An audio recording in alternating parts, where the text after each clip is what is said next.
Muy bien,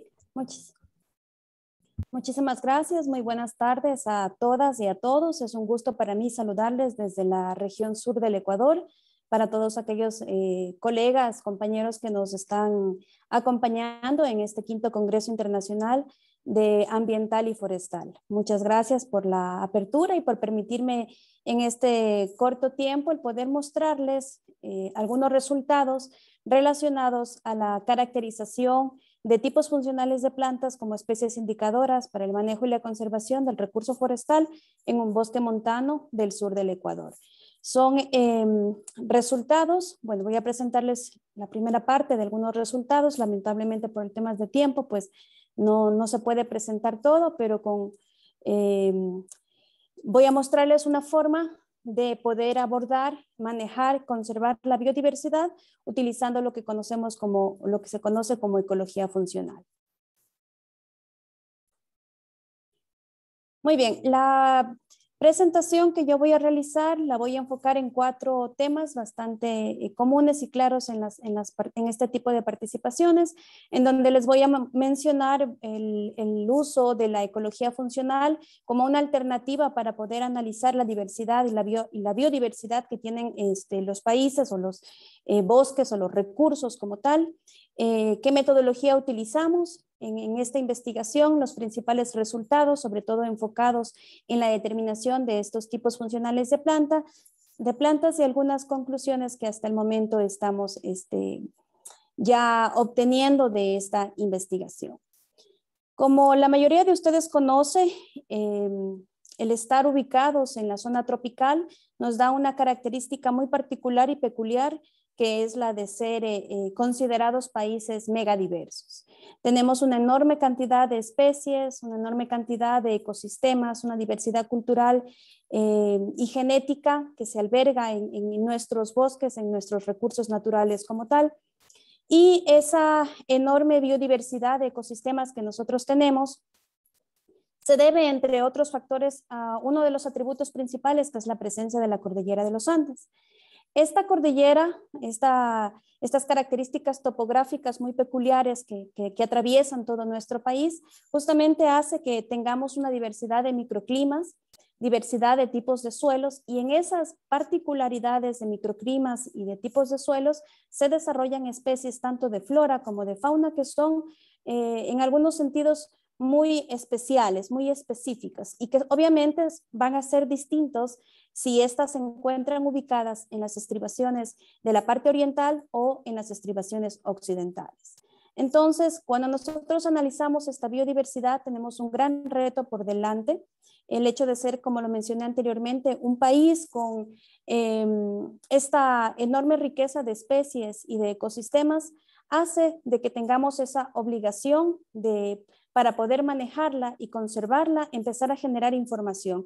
Y creo que esa es una de las grandes limitantes que tenemos como países megadiversos. Nos hace falta aún conocer y entender cómo funcionan cada una de las especies. Y no solo hablo de las especies vegetales, sino también del tema de la fauna, mucho más en el tema de asociaciones que se dan entre estos dos componentes, dos factores ambientales tan importantes como es la flora y la fauna.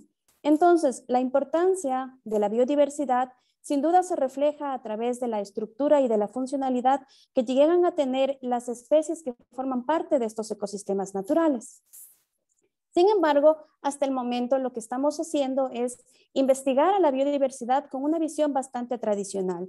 Estamos desarrollando, y no está mal, está muy bien. De hecho, intentamos y debemos generar información base. Entonces, los estudios de biodiversidad que nosotros podemos llegar a analizar o encontrar en nuestro país se enfocan mucho más en el tema de la descripción de las especies, cómo son, y de hecho aún nos falta, a pesar de que describimos el número de especies, nos hace falta entender cómo cada esa especie justamente cumple un papel en ese ecosistema en donde esta especie se está desarrollando. Y aquí es donde viene el tema de la ecología funcional. La ecología funcional es una herramienta que nos permite a nosotros evaluar esa vulnerabilidad en la cual se puede llegar a encontrar una comunidad ecológica a través de agrupar las especies que la conforman en base a la función que ellas desempeñan, ¿sí? Esta ecología funcional aplica al igual que cuando hacemos esa descripción de especies y utilizamos diferentes índices para conocer esta diversidad, también utiliza la famosa diversidad funcional. La diversidad funcional se enfoca en analizar ese grado que existe entre las especies y dentro de cada una de las especies a través de diferencias. Estas diferencias que son propias de cada una de las especies y entre las especies se conoce como rasgos funcionales, ¿sí? Un rasgo funcional nosotros lo entendemos como una característica morfológica asociada a la forma que tiene esa especie, a la parte fisiológica de esa especie, a la parte fenológica, que las medimos. Son características cuantitativas y cualitativas que son medibles a nivel individual. Y estas características influyen sin duda en el crecimiento, en la reproducción y por ende en la supervivencia que tiene esa especie en ese ecosistema y con las diferentes interacciones que ella misma pueda llegar a desarrollar en esa comunidad ambiental o en esa comunidad natural. Ahora, el poder determinar estas características se las hace a través de lo que se conoce como atributos. Entonces, un atributo es la forma como yo mido cada una, ese dato que yo llego a obtener, sea de forma cualitativa o cuantitativa, de cada uno de estos rasgos funcionales. ¿Cuáles eran esos rasgos funcionales? Esas características de forma, esas características relacionadas a su desarrollo, a su regeneración y características relacionadas a su fenología. Hay muchos estudios que nos enfocan en las diferentes rasgos funcionales que podría llegar a tener una comunidad vegetal. Y ojo, el tema de la ecología funcional no es específico de la parte vegetal, es un campo que se lo aplica tanto en la flora como en la fauna. Inclusive en el tema de la parte acuática también está siendo muy utilizada, justamente porque es una nueva manera de poder analizar y manejar la biodiversidad, entendiendo la funcionalidad que cumplen esas especies en los ecosistemas que nosotros estemos evaluando.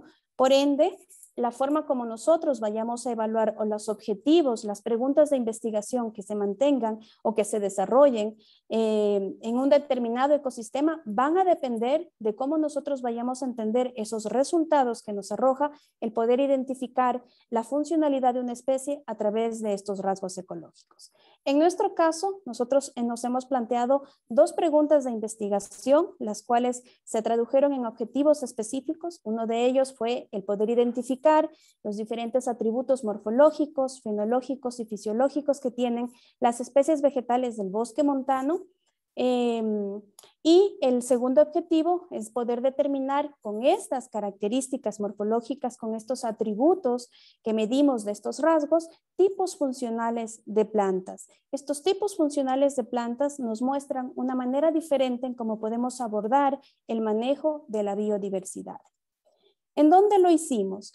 Este estudio es una réplica, volvimos a hacer, son resultados de otro sitio de estudio que aplicamos ya anteriormente esta metodología en un bosque montano, en un bosque tropical de montaña, en la Estación Científica San Francisco, y en esta vez quisimos aplicar el mismo enfoque en un bosque montano de una área que está ubicada en la ciudad de Loja, en la provincia de Loja, con una extensión de 103 hectáreas. Es un área realmente pequeña, sin embargo tiene 5 ecosistemas bastante característicos y dentro de ellos tiene una interesante espacio, una interesante área de bosque montano en muy buen estado de conservación, que está alejado de las rutas que generalmente son accesibles hacia los visitantes de esta área. Entonces, en este sector nosotros instalamos una parcela permanente y en esta parcela se determinaron o se evaluaron todos los individuos, en este caso de flora, todos los árboles que están por arriba de los 10 centímetros de diámetro como tal. Nosotros en el campo forestal les llamamos el DAP. Entonces, todo aquello que estaba con 10 centímetros de diámetro se ingresaba y formaba parte de lo que es un monitoreo. Entonces, a cada una de estas especies les medimos el diámetro, les medimos otras características que nos van a servir para estudios de composición, que es los estudios base que siempre se requieren en este tipo de investigaciones.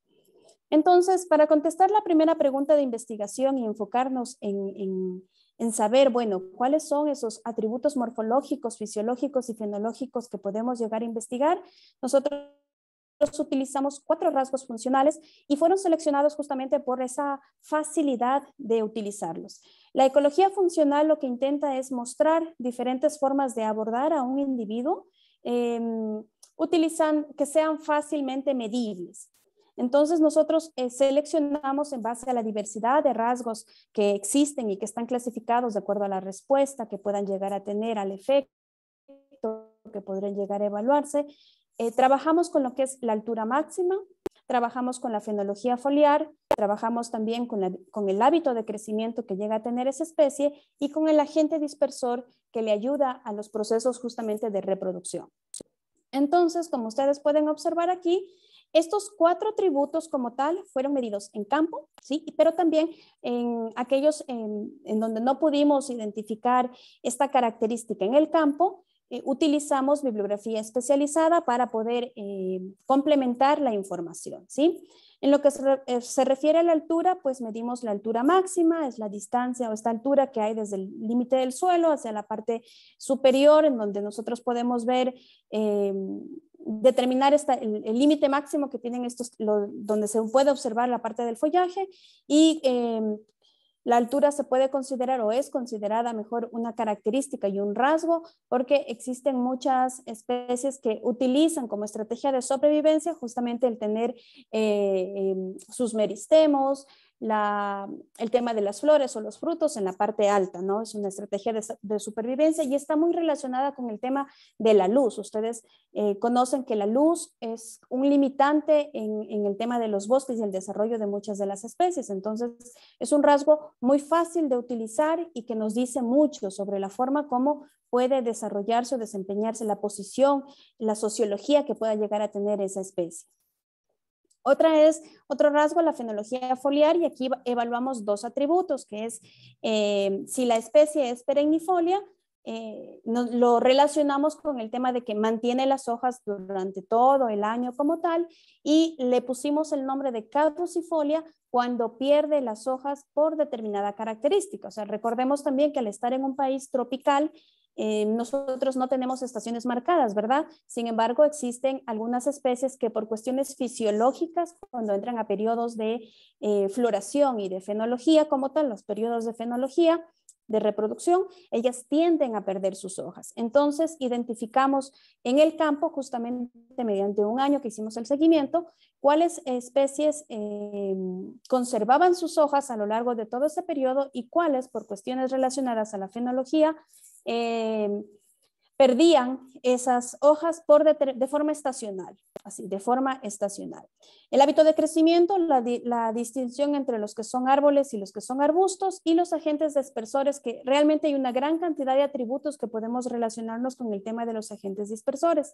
Sin embargo, por cuestiones de operatividad y de que teníamos la posibilidad de observarlo en campo, pues decidimos utilizar únicamente las más generales, que son aquellas especies que utilizan como agente dispersor el viento, es decir, el atributo sería la anemocoría, y aquellas especies que utilizan como agente dispersor los animales, es decir, la zoocoría como tal. Con estos rasgos que nosotros identificamos, pasamos luego a determinar y a caracterizar estos tipos funcionales de plantas. Para ello utilizamos la estadística como tal, utilizamos la estadística multivariada. Este análisis multivariado nos permite a nosotros analizar de forma simultánea un conjunto de datos bastante grande, pues tenemos muchas variables de medición para cada individuo o para cada especie de estudio. Este análisis multivariado nos permite buscar esta relación que hay entre las matrices, que pueden ser los objetos, que en este caso son las especies, con los atributos, que en este caso son los rasgos funcionales que medimos en cada individuo de todas estas especies. Eso lo sometimos a un análisis dendrograma, a un análisis clúster como tal. Esta análisis de conglomerados, lo que utilizamos fue el método WAR. Este método WAR lo que hace es construir un árbol binario que separa especies que son similares de aquellas que no lo son, y utilizamos como medida de similaridad justamente el índice de Gower, que nos permite a nosotros el combinar, es un índice muy adecuado porque combina características cualitativas y características cuantitativas. Entonces, combina la distancia euclidiana con la similaridad de Jacquard. Y esto nos permite a nosotros luego poder tener súper claro o poder identificar grupos de objetos que tienen características semejantes entre sí y grupos diferentes con comportamiento distinto respecto a las variables que estamos evaluando. Con esto procedimos a realizar un análisis de componentes principales, y el propósito del análisis de componentes principales se enfoca en poder identificar cuál de estas variables que hemos analizado proporciona o es la que define de mejor forma a los grupos que hemos formado o que se han formado a través de estos dendrogramas o análisis de conglomerados. Con esto logramos identificar en esta parcela permanente de 1 hectárea 45 especies que pertenecen a 29 familias botánicas. Sin embargo, de este análisis excluimos 11 especies pertenecientes a 4 familias por características como que no encontramos datos o durante el año no florecieron. O que no pudimos, como no florecían, no se podía tampoco determinar el agente dispersor, tampoco fue posible encontrarlo a través de la bibliografía secundaria o especializada, y son especies que también son muy poco conocidas. Entonces nos dimos cuenta que nos hace falta realmente empezar a generar mayor información básica, ecológica de muchas de las especies para la toma de decisiones. Y al final nos quedamos con 34 especies vegetales que están agrupadas en 25 familias, en donde las especies o las familias botánicas más importantes corresponden a las familias Araliacea y Rubiacea, con la presencia de 3 especies, con 330 individuos. Sin embargo, también vimos que existen otras familias como las Asteráceas, las Clusáceas, que si bien es cierto tienen únicamente una especie que las representa, el número de individuos es bastante considerable y que se trata de especies que son típicas de este tipo de bosques, forman parte de esta estructura. Entonces, para poder ver esta dispersión de estas especies, lo que hicimos fue calcular una curva de Whittaker. Esta curva de Whittaker nos muestra los rangos de abundancia de las especies más representativas, y aquí nos pudimos observar que Paleoculia ametistina es una de las especies que cumple un papel muy importante en este tipo de bosques, porque representa, o nosotros la podemos encontrar en mayor cantidad, con mayor frecuencia. Encontramos 165 individuos por hectárea en comparación a especies como Eugenia, que es una mirtácea, en donde apenas encontramos 3 individuos por hectárea. Ahora, este tipo de resultados también nos despertaron otras preguntas de investigación, que de hecho las estamos complementando con otros proyectos de investigación que se están desarrollando en la misma universidad, con el propósito de saber, bueno, por qué hay esa diferencia, y bueno, algo atribuye al tema de la forma como esas especies se encuentran dispersas en este ecosistema. Conociendo ya estos rasgos de abundancia, luego pudimos identificar claramente cómo están esas especies que encontramos distribuidas en estos 4 rasgos. Y pudimos ver que, por ejemplo, en la altura máxima encontramos que las especies presentan características, una altura que va entre 6 a 14 metros como tal. De estas especies, 30 especies podrían clasificarse dentro del punto de vista de perennifolia, es decir, que no perdían sus hojas, 4 como caducifolias. 23 tienen un hábito de crecimiento considerado como árbol, 11 de ellas arbustos, 6 se distribuyen, su agente dispersor es el viento, y en las 28 su agente dispersor es la fauna como tal. Con estos rasgos funcionales pasamos a determinar los tipos funcionales de plantas. Entonces, el análisis multivariado nos muestra claramente, ustedes pueden observar aquí claramente dos tipos funcionales de plantas. Aquí está súper marcado como un grupo, ¿sí? Se separa completamente de otro grupo, ¿sí? Y a esto le clasificamos como tipo funcional de plantas 1, en donde la característica primordial es de que muchas de esas especies tienen rasgos que son perennifolias y la dispersión mayoritaria de ellas o el 100% es zoócora, y el tipo funcional de planta 2, en donde la mayoría de las plantas son semiperennifolias con una dispersión anemócora, zoócora, ¿sí? Y con esto nosotros pudimos ver que estos tipos funcionales de plantas que se están formando están relacionados con estrategias de regeneración, es decir, con la forma como se dispersa estas especies y con las estrategias de conservación, es decir, enfocadas a la fenología, a la altura máxima. La determinación de los dos grupos como tal es aceptable desde el punto de vista estadístico porque presentó un coeficiente cofenético de 0.91, lo cual nos muestra que el método utilizado para hacer esta diferenciación es válido. Podemos ver aquí, caracterizamos los tipos funcionales y nos dimos cuenta que el tipo funcional 1 está establecido con 100% de especies perennifolias, con alturas promedios de 8.6, con dispersión del 100% por animales, como ya lo mencioné anteriormente, en donde se destaca la presencia de especies como Viburnum, Delostoma, Piper, Oriocalis o Esperomeles, que son especies que por el tipo de frutos que tienen se convierten en básicas y que tienen una relación bastante fuerte con el tema de la avifauna y de los mamíferos pequeños sobre todo. Y los tipos funcionales 2, vemos especies que pierden sus hojas cuando van a florecer, como Cedrela, como Alnus también, que de alguna forma se defolia, ¿sí? Que les da esta característica y por eso hay esta separación. Ahora, por cuestiones de tiempo me toca correr un poquito porque son 25 minutos y ya mismo se me acaba el tiempo, para saber si en efecto estos dos grupos son estadísticamente distintos. Y bueno, y queríamos también comprobar cuál es ese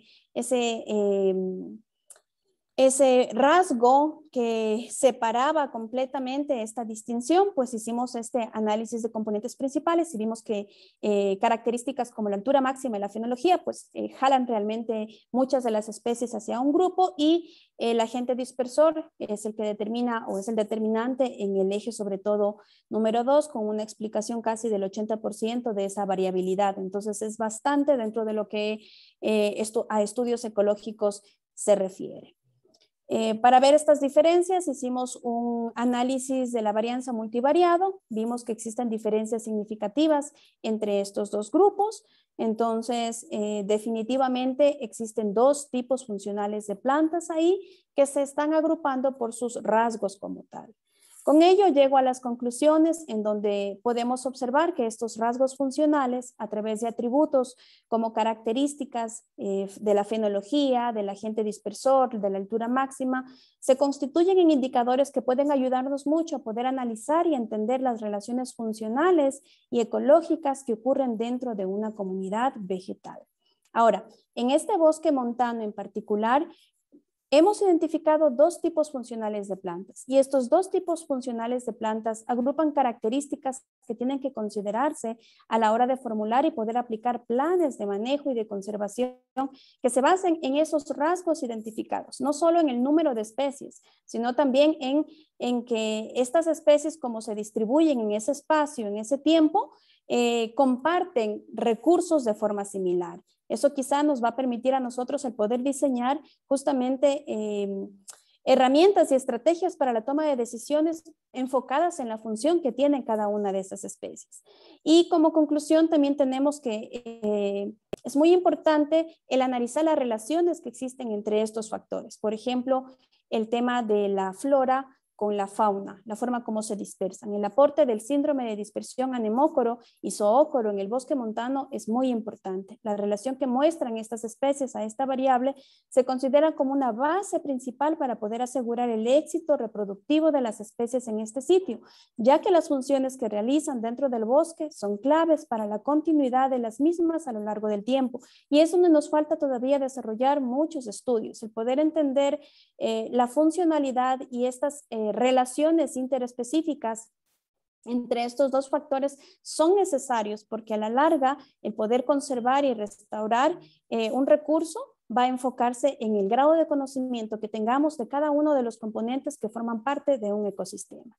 Finalmente, mi agradecimiento es a mis asesores, que en este caso al doctor Patrick Hildebrand, al doctor Rainer Moser, al doctor Michael Bieber, por los asesoramientos y las observaciones realizadas en este proyecto, a Henry por su apoyo durante todo el trabajo, que es coautor de este estudio, a Ney y Joana, ingenieros también que de alguna forma aportaron en la generación de información y levantamiento de información de campo, y a todos los estudiantes de la carrera de Ingeniería Forestal de la Universidad Nacional de Loja, quienes aportaron a través de las prácticas preprofesionales en el levantamiento de toda la información. Obviamente, mi más sincero agradecimiento a la CENESID y a la Universidad Nacional de Loja por el financiamiento que ha permitido que se pueda contribuir de mejor manera a entender de alguna forma cómo funcionan nuestros ecosistemas y desarrollar estrategias que nos permitan conservarlos y manejarlos. Muchas gracias.